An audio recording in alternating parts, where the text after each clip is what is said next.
بسم الله الرحمن الرحيم. لا أقسم بيوم القيامة ولا أقسم بالنفس اللوامة. أيحسب الإنسان أن لن نجمع عظامه بلى قادرين على أن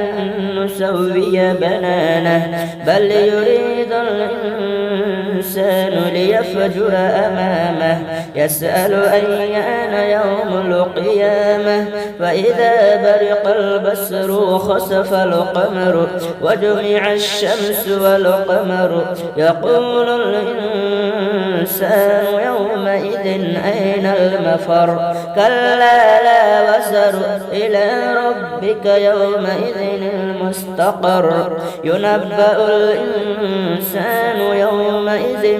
بما قدم وأخر بل الإنسان على نفسه بصيرة ولو ألقى معاذيره لا تحرك به لسانك لتعجل به إن علينا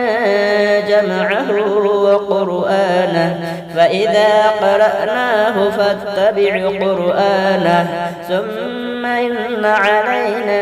بيانه كلا بل تحبون العاجلة وتذرون الآخرة وجوه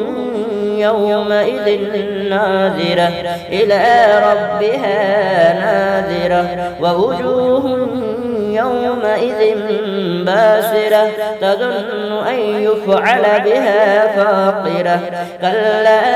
إذا بلغت التراقي وقيل من راق وظن أنه الفراق والتفت الساق بالساق إلى ربك يومئذ المساق فلا صدق ولا سلى ولكن